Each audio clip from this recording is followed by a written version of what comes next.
it's Kate, your favorite historian. Welcome to my lesson about the Sand Creek Massacre and the Dawes Act.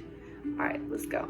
In 1861, the Treaty of Fort Wise was created. This treaty was only signed by a fraction of chiefs. The Southern Cheyenne and the Southern Arapaho were supposed to be occupiers of most of eastern Colorado, parts of what's known as Wyoming today, and Kansas. That agreement did not involve reservations. It was just going to be claimed land. They were going to allow white folks to travel through on the trails, and they were not to disrupt natives. In 1859, more gold was discovered in the peaks of the mountains. The miners discovered the gold and they moved west. About 100,000 people tried traveling there. It was like a great highway, as they would describe it. This action did not allow the Native Americans to hunt to the travelers. They were just getting in the way. It also disrupted herds, and all the animals ate up the grass. The Native Americans only ended up getting a small triangular piece of land in the Treaty of Fort Wise. The land that was given to them was a big sand plot. There was nowhere for them to hunt since there was no buffalo or fish. This caused conflict to start since they were away from their hunting grounds. They could have no food. When John Evans, a territorial governor, arrived, he started to try and get things together, as he would put it. He was well known for his strong abolitionist against slavery. He had felt sympathy for the slaves, but not for the Native Americans. When he spoke of Native Americans, he would describe them as heathen savages that had no souls. Sooner or later, Colorado troops kept attacking peaceful villages, and Black Kettle, a peaceful chief, and some other tried talking to John Evans about peace, but his pride wouldn't allow him to think of the possibility of peace. September 28, 1864, John Evans agreed to meet with them in Denver. Black Kettle started the conference saying he came through fire to be in Denver and he wanted peace, and agreed to surrender to him and his people to Fort Lee. Other chiefs also agreed, like White Antelope, a great peace chief. John Evans said, "You've come too late in that you are at war," and had to make peace with the military. Fort Lyon was supposed to be the place that they could go to make peace. They were allowed to camp outside there. Black Kettle was often talking to Wynkoop, but he stayed in Sand Creek about 40 miles from there.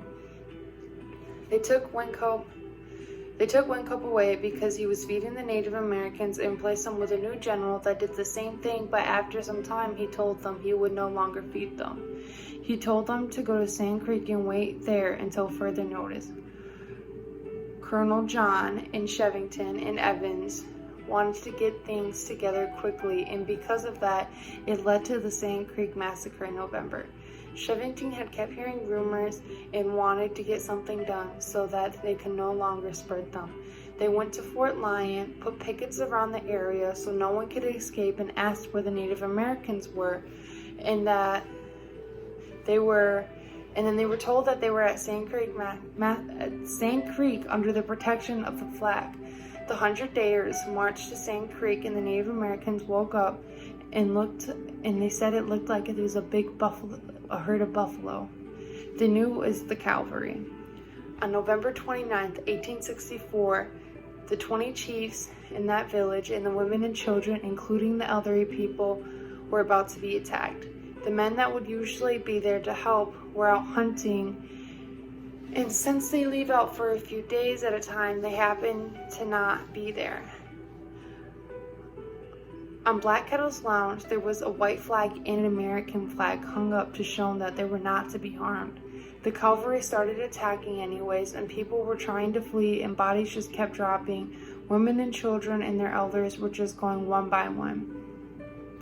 People that fled were trying to hide in the riverbanks and the hollow trees and stay alive. And now I'm going to tell you a little bit about the Dawes Act. In 1887, Henry L. Dawes made it where the Native Americans had their own piece of land. The Indians lost about 2/3 of the lands that they would have had. Henry looked at this as in a good way, thinking that it would get Native Americans to practice more European lifestyles by being like an independent farmer. This failed terribly because most didn't know how to farm on their own and were given bad land to work with. It was then supposed to be passed down to their children, but most wouldn't even know what to do with it because they were... Give me a second. Oh my god. Because most didn't farm, blah blah blah, children, but most wouldn't even know what to do with it because they were sent to boarding schools. Richard Henry Pratt said, "A great general has said that only good Indian is a dead one.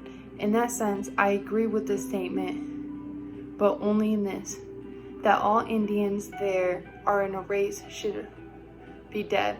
Kill the Indian in him and save the man." The Dawes Act was supposed to be the was supposed to eliminate Indian culture. This was supposed to change the way they dressed and did their hair, and even got rid of their practices of religion and beliefs.